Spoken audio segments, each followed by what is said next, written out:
Hello my dear friends, मेरा नाम है पूर्णिमा और मैं आपको बहुत ही आसान तरीक़ों से फ्रेंच सिखाने जा रही हूँ। तो चलिए आइए सीखते हैं फ्रेंच लैंग्वेज। फ्रेंच एक ऐसी लैंग्वेज है, इकलौती लैंग्वेज है जो 5 कॉन्टिनेंट्स में बोली जाती है। 6th most widely spoken language है। इंग्लिश के बाद सबसे ज़्यादा सीखी जाने वाली या सिखाई जाने वाली लैंग्वेज है। इंटरनेशनल ऑर्गेनाइजेशन से इंस्टीट्यूशंस जैसे UN, NATO, UNESCO, UNICEF, WHO, IOC या फीफा, इन सभी में French as a working language use होती है। हायर एजुकेशन की बात करें तो अगर आपको हायर एजुकेशन लेना है फॉरेन कंट्रीज़ में तो यूरोपियन कंट्री में टॉप 3 कंट्रीज़ में फ्रांस एक आता है। आर्ट, कल्चर, लिटरेचर की बात करें तो फ्रांस का literature, art and culture one of the best है। फ्रेंच जब हम बोलते हैं तो एक इमेंस प्लेजर मिलता है, एक मेलोडियस रिच साउंड फील होता है। टूरिज़्म की बात करें तो क्या कहना, वहाँ बड़े बड़े मॉन्यूमेंट्स हैं, बड़े बड़े म्यूज़ियम्स हैं, जैसे लूव्र है, वहाँ की जो पेंटिंग्स है जैसे फॉर एग्ज़ाम्पल मोनालिसा की, जिसे हम ला जाकोन कहते हैं, हिस्टोरिकल साइट्स है, गैलरीज है, इन सभी को देखना हो तो अगर आपको थोड़ी बहुत फ्रेंच आ जाए तो बड़ा मज़ा आएगा। इसके साथ ही हम देखेंगे कि फ्रेंच सीखने के बाद क्या क्या करियर ऑप्शंस होते हैं। आप एज अ ट्रांसलेटर काम कर सकते हैं, जैसे इंग्लिश टू फ्रेंच या फ्रेंच टू इंग्लिश या French to other foreign language और इंडियन लैंग्वेज और from that language to French. As a same interpreter काम कर सकते हैं या प्रूफ रीडर का काम कर सकते हैं। जैसे कोई टेक्स्ट है उसमें जो स्पेलिंग मिस्टेक्स है, ग्रामेटिकल मिस्टेक्स है, उनको डिटेक्ट करना और करेक्ट करना। आप फ्रेंच लैंग्वेज के टीचर बन सकते हैं, आप लैंग्वेज एक्सपर्ट बन सकते हैं। टूरिज़्म में बहुत यूज़ है, एक्सपोर्ट एंड इंपोर्ट बिजनेस में बहुत यूज़ होता है फ्रेंच लैंग्वेज का। बैंकिंग एंड फाइनेंस में अगर कोई फॉरेन कस्टमर आए और उसे हैंडल करना हो और फ्रेंच है वो, तो आसानी होगी। फैशन इंडस्ट्री की क्या बात है, क्योंकि वहाँ की फैशन इंडस्ट्री बहुत फेमस है। डिप्लोमेटिक सर्विस जैसे आईएफएस, इंडियन फॉरेन सर्विस, इसमें अगर आपको जाना है और फ्रेंच आपको आती है, कोई भी फॉरेन लैंग्वेज आपको आती है तो बहुत अच्छी बात है। एजुकेशन अगर लेना है, जैसे हायर एजुकेशन या और भी कुछ पढ़ना है, तो फ्रांस बहुत अच्छा देश है और फ्रेंच लैंग्वेज अगर आ जाए तो बहुत अच्छी बात है। अगर हमें कोई लैंग्वेज सीखनी है तो सबसे पहले हमें पता होना चाहिए कि लैंग्वेज होती क्या है, हम कोई लैंग्वेज सीखते कैसे हैं, कैसे समझते हैं, कैसे बोल पाते हैं, क्या दिमाग में चलता है, क्या हमें लर्न होता है, क्या एक्वायर होता है, ये हमें सब सीखना पड़ता है, ये समझना पड़ता है। मतलब आसानी पड़ेगी ना इस तरीके से अगर हम समझेंगे तो। मैं लिंग्विस्टिक्स की स्टूडेंट हूँ, मैं असिस्टेंट प्रोफेसर हूँ लिंग्विस्टिक्स की। सो मुझे लगता है कि इस तरीके से पढ़ाया जाए तो ज़्यादा आसानी होगी। तो चलिए देखते हैं लैंग्वेज क्या होती है। Basically language is a system of communication, एक ज़रिया है बातचीत करने का। लिंग्विस्टिक्स क्या होता है, तो जो लैंग्वेज होती है इनकी साइंटिफिक स्टडी अगर आपको करनी है तो वो होता है लिंग्विस्टिक्स। अगर हम बात करें कि हम लैंग्वेज कैसे सीखते हैं, तो सबसे पहले बचपन में कुछ हम सीखते हैं कोई लैंग्वेज, बड़े होके और जैसे जैसे बड़े होते हैं और भी कोई लैंग्वेज हमें आ जाती है। पर जो बचपन में हम सीखते हैं, बच्चे होते हैं, हम उसके कोई भी लैंग्वेज अगर सीख रहे हैं, जैसे हिंदी की बात करें तो आप उसके ग्रामर के रूल्स याद करते हैं क्या, वोकैबुलरी याद करते हैं क्या, कुछ और स्पेलिंग में जो है वो याद करते हैं क्या? नहीं, वो अपने आप एक्वायर हो जाता है। जैसे जैसे आप बड़े होते हैं, आप लैंग्वेज को समझते हैं, इंटरप्रेट करते हैं और देन आप रिपीट करते हैं और उस तरीके से आप लैंग्वेज सीखते हैं, एक्वायर करते हैं। उसे बोलते हैं लैंग्वेज एक्वायर करना, जो कि हमेशा नेटिव लैंग्वेज या फर्स्ट लैंग्वेज होती है। इसके बाद आप जो भी लैंग्वेज सीखेंगे उसे हम लैंग्वेज लर्निंग कहेंगे।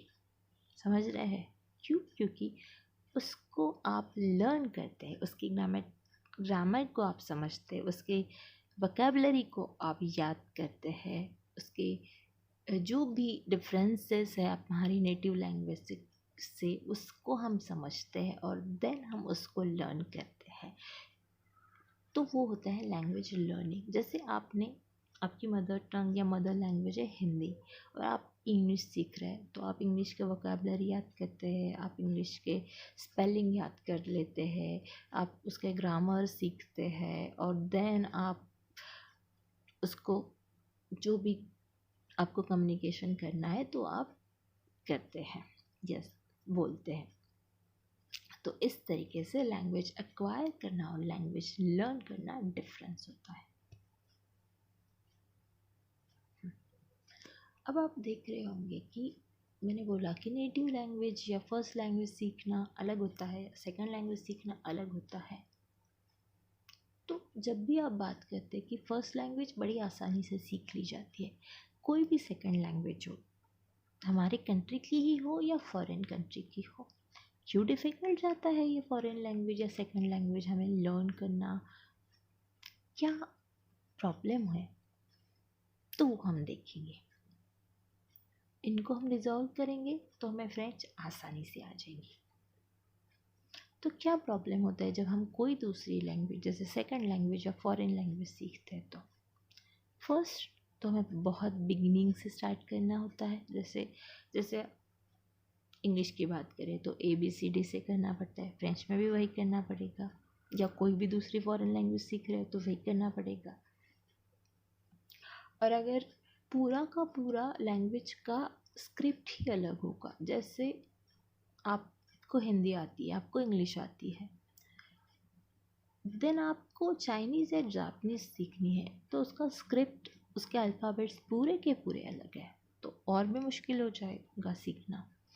तो इस तरीके से एक पॉइंट है जिससे आपको डिफ़िकल्टी आती है कोई लैंग्वेज सीखने में।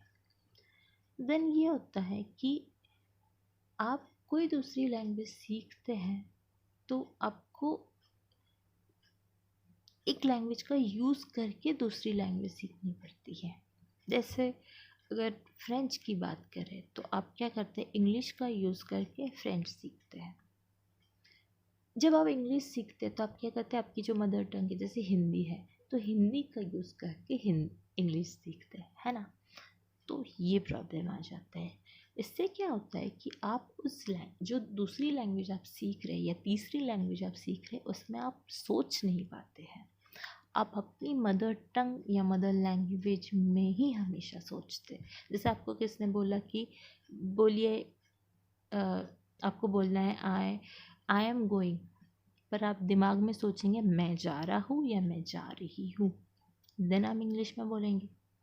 फ्रेंच में वही बोलना है तो je vais, I am going या आई गो, पर पहले सोचा मैंने हिंदी में या मेरी जो मदर टंग है उसमें। स्क्रिप्ट का डिफरेंस मैंने अभी बोला कि स्क्रिप्ट अलग होती है, जैसे हिंदी मराठी की देवनागरी है, फ्रेंच की लैटिन है। वोकैबुलरी बहुत एक प्रॉब्लम आ जाता है क्योंकि बहुत वास्ट वोकैबुलरी है। कोई भी दूसरी लैंग्वेज आप सीखते हैं तो उसको याद करना और जब जिस वोकैबुलरी का यूज़ करना है, काम है वो यूज़ करना, तो ये एक डिफ़िकल्टी आ जाती है। देन ग्रामर, क्योंकि ग्रामर के रूल्स होते हैं बड़ा अलग अलग होते हैं। जैसे सिंपल टेंस ही बोले तो कितने सारे टेंसेस है और उनको याद करना डिफ़िकल्टी आ जाती है। प्रोनाउंसिएशन बहुत डिफरेंस है प्रोनाउंसिएशन का, उसके रूल्स बहुत अलग अलग होते हैं। फ्रेंच की बात अगर मैं करूँ तो फ्रेंच में एक अलग तरीके के प्रोनाउंसिएशन रूल है, इंग्लिश में अलग तरीके के रूल्स हैं, या हिंदी की बात करें तो बहुत अलग है। तो की डिफरेंस आ जाते हैं, उतना टंग ट्विस्ट नहीं हो पाता, हम उतना तरीके से बोल नहीं पाते हैं, है ना, ये प्रॉब्लम आ जाते हैं। तो फिर हमें फ्रेंच सीखनी है, तो अगर हमें डिफ़िकल्ट जाएगी तो कैसे सीखेंगे? हमें आसान करके सीखना पड़ेगा ना, तो आसान करके सीखेंगे। सो फर्स्ट तो हम उसका स्क्रिप्ट देखेंगे क्या है, मतलब अल्फ़ाबेट्स देखेंगे क्या है, क्या क्या प्रोनाउंसिएशन में सिमिलैरिटीज़ है, डिफरेंसेस है, ये देखेंगे। थोड़ी थोड़ी करके वोकैबुलरी बढ़ाएंगे, थोड़े थोड़े करके ग्रामर के रूल्स सीखेंगे, फिर धीरे धीरे करके हम पढ़ना शुरू कर देंगे, बोलना शुरू करेंगे और लिखना शुरू करेंगे, और फिर हमें फ्रेंच आसान लगने लगेगी। पर इनमें हम क्या करेंगे? हम हमारी जो मदर लैंग्वेज है, जैसे अगर सबको हिंदी आती है तो हम थोड़ा बहुत हिंदी का यूज़ करेंगे। देन आपको स्कूल में इंग्लिश आती है तो आप ज़्यादा नहीं, बस इंग्लिश का भी यूज़ करेंगे, और इन सभी का यूज़ करके हम फ्रेंच सीखेंगे, क्योंकि हमें आसान होना चाहिए। तो चलिए मिलते हैं फिर हमारे नेक्स्ट वीडियो में एक नए टॉपिक के साथ, सीखेंगे फ्रेंच। शुक्रिया, मेर्सी, थैंक यू।